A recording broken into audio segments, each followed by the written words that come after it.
पहले प्रोफेसर राजन आपके पास आऊंगा। देखिए, अभी हम बात कर रहे थे, आपने अभी बताया था कि कैसे यहां पर जो बाइडेन पर उंगलियां उठ रही हैं और जो बाइडेन पर ये उंगलियां हमेशा के लिए उठेंगी। तो क्या माने कि जो बाइडेन अब अमेरिकी इतिहास में ऐसे राष्ट्रपति के तौर पर याद किए जाएंगे जिसने वियतनाम के बाद अमेरिका पर एक और बहुत बड़ा धब्बा लगा दिया? पे जो इल्जाम दो तरह के लग रहे हैं। एक तो यह कि उन्होंने जो डिसीजन लिया सडन विथड्रॉल का, हालांकि ये सच है कि जो डिसीजन लिया गया था, ये निगोशिएशन का जो प्रोसेस स्टार्ट किया था, इसके लिए सरासर ट्रंप सरकार जिम्मेदार है, क्योंकि ट्रंप की पॉलिसी थी कि जल्दी जल्दी वहां से निकलना चाहते थे। लेकिन बाइडेन ने जिस ढंग से अभी डिसीजन लिया वह काफी उसका क्रिटिसिज्म हो रहा है। दूसरा क्रिटिसिज्म यह हो रहा है कि जो अफगान आर्मी को जो उन्होंने ट्रेन किया है वो किस ढंग से पूरी की पूरी बिखर गई, वो कहीं पे भी सामना नहीं कर पाए। और तीसरा कि वहां उसके जो प्रेसिडेंट अशरफ घानी वह भी देश छोड़ के भाग गए हैं, जबकि जो दूसरे लीडर्स हैं वहां पे वो टिके हुए हैं। तो अमेरिकन पॉलिसी कि आपने जिस ढंग की सरकार वहां पे बनाई, जिस ढंग की आर्मी की ट्रेनिंग दी और जिस तरीके से आपने वहां से विड्रॉ करने की कोशिश की, इसकी पूरी निंदा हो रही है। और इसकी निंदा केवल जो रशिया और चीन जैसे देश नहीं कर रहे हैं। आप जर्मनी की बात आपने की, अभी यूके का डिफेंस सेक्रेटरी ने रॉटन डील इसको बोला। तो सारे जो अमेरिकन एलाइज हैं वो कर रहे हैं। यहाँ तक कि जो रिपब्लिकन पार्टी के जो कैंडिडेट बुश कर चुके हैं पहले, ट्रम्प भी अब इसको करने लगे हैं, तो दूसरी पार्टी जो वहां की है वो भी इसको क्रिटिसाइज कर रहे हैं। तो इस तरह से यह आपने बिल्कुल सही बोला कि यह एक तरह से एक जो बाइडेन का इमेज है उसके लिए एक बहुत बड़ा धब्बा है और बाइडेन को निकलना इससे बिल्कुल काफी मुश्किल होगा, क्योंकि वो हमेशा कहते आए हैं कि वो डेमोक्रेसी को यहाँ पे प्रमोट करना चाहते हैं। वो दूसरे देशों में कोलिशन के माध्यम से, लेकिन बैक टू तालिबान साहब, चलिए ठीक है, अमेरिका पर हम बात करेंगे। अभी हमें थोड़ा सा और इंतजार करना चाहिए जो बाइडेन की स्पीच का। आपसे बस 1 घंटे बाद वो स्पीच, 1 सवा घंटे बाद वो स्पीच आ जाएगी। लेकिन इस बीच सुमित हमारे साथ जुड़ चुके हैं। सुमित हमारे तरफ से, TV9 की तरफ से खुद गए थे और वहां पर उन्होंने वो सूरत हाल बहुत करीब से देखा है। अभी ब्रेक पर जाने से पहले सुमित, हमने एक खबर दिखाई जिसमें तालिबान के कुछ नेता एक हॉस्पिटल में गए हैं काबुल में और वहां महिलाओं को समझा रहे हैं कि आप अपना काम करते रहिए आप। और तालिबान ये कह भी रहे हैं, तालिबान के प्रवक्ता सुहेल शाहीन लगातार ट्वीट कर रहे हैं कि नहीं, हम वहां पर लोगों को कुछ ऐसा नहीं करने देंगे जो लॉ एंड ऑर्डर खराब करे, महिलाओं को काम करने की इजाजत देंगे। क्या ये माने कि ये जो वो तालिबान जो ये कह रहा है, उसके इतने तमाम कहने के बावजूद काबुल एयरपोर्ट की तस्वीरें बता रही हैं कि अफगानियों को तालिबान पर भरोसा नहीं है? बिल्कुल बिल्कुल, आपने गौरव बिल्कुल ठीक बात कही कि जो कहा जा रहा है, जो अफगान के कुछ लीडर और हुक्मरान जो अब सत्ता पे काबिज हो चुके हैं, जो कह रहे हैं उसका ज़मीनी तौर पर कोई इम्प्लीमेंटेशन नहीं हो रहा। और ये कोई दूर दराज के इलाके नहीं, ये काबुल में ही हो रहा है। काबुल में हमने देखा कि उन्होंने कहा कि किसी तरीके की कोई लूटपाट नहीं होगी। हमने देखा कि लूटपाट की कई तस्वीरें सामने आई। हमने कहा कि लोगों को धमकाया नहीं जाएगा। वो लोगों के घरों में घुस के उनके बारे में जानकारी करें। कई जर्नलिस्टों के घरों में भी घुसे।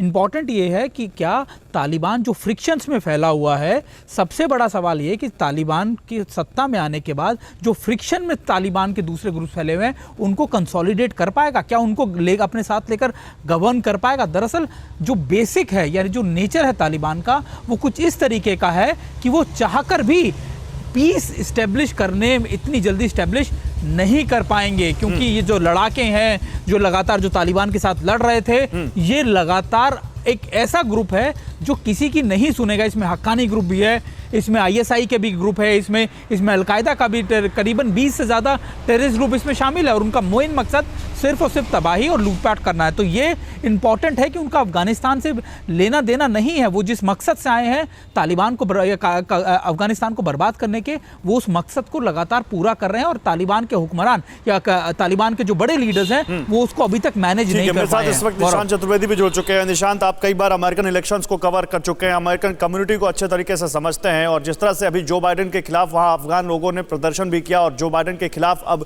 रिपब्लिकन्स जिस तरह से मुखर हो रहे हैं, क्या ये माने कि अब जो बाइडेन, देखिए, उनके करियर में सबसे बड़ी चुनौती तो एक ये थी कि पहले वो डोनाल्ड ट्रंप को हराकर राष्ट्रपति बने।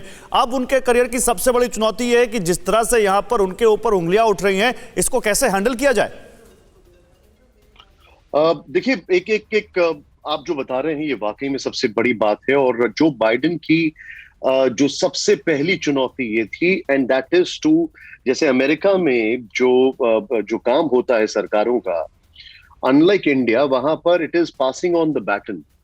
एक इंसान, रिले रेस होती है, एक इंसान के हाथ में जो बैटन आती है वो पास ऑन करके दूसरे व्यक्ति के हाथ में जाती है, he takes it forward. The policies don't stop, they keep moving ahead. लेकिन मैं एक मिनट निशांत, आप ये कह रहे हैं कि चाहे वो डेमोक्रेट्स हो चाहे रिपब्लिकन्स हो, कुछ चीजों पर खासकर फॉरेन पॉलिसी पर अमेरिका में कोई बदलाव ज्यादा नहीं आता, चाहे कोई आए व्हाइट हाउस में, आप ये कह रहे हैं? जी, जो डिसीजंस पहले लिए जा चुके हैं उन डिसीजंस को आगे लेके जाना ही है, बिकॉज वहां पर सेनेट होती है, वहां पर पेंटागन होता है, वहां पर वेरियस कमिटीज होती हैं जो डिसाइड करती हैं चीजों को। ठीक है, लेकिन ये उनका सबसे पहला चैलेंज था, और पहला चैलेंज ये था कि किस तरीके से अफगानिस्तान से वो इवैक्यूएट करें और किस तरीके से अपने आप का वहां पर उनका एक एग्जिट प्लान क्या होना चाहिए। चिंता का विषय ये है, जो सबसे बड़ा सवाल है, और यहां पर इस पैनल में कई सारे मेहमान हैं हमारे साथ, अशोक सर इसके ऊपर और ज्यादा लाइट थ्रो कर सकते हैं। जो बाइडेन आज जो एड्रेस करने चाह रहे हैं उसके सबसे बड़ा रीजन हमें समझना जरूरी है। वो 3 इंपॉर्टेंट इश्यूज हैं। पहला, अफगानिस्तान में जो टैरमैक पर दिखाई दिया वो दृश्य ठीक नहीं था। जो अमेरिका का सिंबल ऑफ पावर है और वो है C-17 ग्लोब मास्टर, उसके साथ कई सारे लोग जुड़े और आसमान से गिरे, उसके अंदर 800 अमरीकी थे, और ये C-17 लैंड करता है डेलावेयर, जहां पर जो बाइडेन अपनी छुट्टियां मना रहे हैं। कैंप डेविड से उन्होंने प्रेस कॉन्फ्रेंस की थी, उन्होंने अपनी टीम को एड्रेस किया था, अगर टीम को एड्रेस किया था, हाँ, वो तस्वीरें आई थी। पहली चीज। जी जी। दूसरी चीज जो सबसे इंपॉर्टेंट है, अंदर अमेरिकन, बाहर अफगानी और नीचे गिर रहे हैं। दूसरी चीज जो सबसे ज्यादा इंपॉर्टेंट है, जो कोई भी अमेरिका प्रशासन का जवाब नहीं दे पाया है, अमेरिका ने 2500 अपनी फोर्सेस को इवैक्यूएट कराया, 2500। ये 2500 को इवैक्यूएट करा के, सुमित गए थे वहां पर बड़गाम एयरबेस से, उनको जैसे ही इवैक्यूएट कराया, और उसके बाद क्या होता है, इवैक्यूएट कराने के बाद वहां पर chaos दिखा रहा है, सब कुछ दिख रहा है, पैंडेमोनियम दिख रहा है वहां पर। और आज इस वक्त एज वी टॉक 6000 वापस उनको अंदर भेजने पड़े अफगानिस्तान में। 1000 पैराट्रूपर्स जो 9 बजे सुमित ने खबर ब्रेक की है वो वापस जा रहे हैं। दैट मीन्स 2500 आपने निकाले और 7000 आप वापस वहां पर भेज रहे हैं क्योंकि हालात इतने खराब हो गए। Then the whole purpose is defeated, number 1। Number 2, you had no exit plan, ये लेकर उनसे सवाल किए जा रहे हैं। और तीसरा बड़ा फैक्टर जो है वो ये है, बार बार इसको वियतनाम से तुलना क्यों की जा रही है। जो अभी तक मेरी बात हुई है, जो कुछ रिपब्लिकन से भी बात हुई है, उन सबका ये कहना है this is worse than Vietnam, क्योंकि वहां पर आप 9 साल थे, 8 से 9 साल थे, यहां पर आप 20 साल थे। 20 साल में यू डिड नथिंग।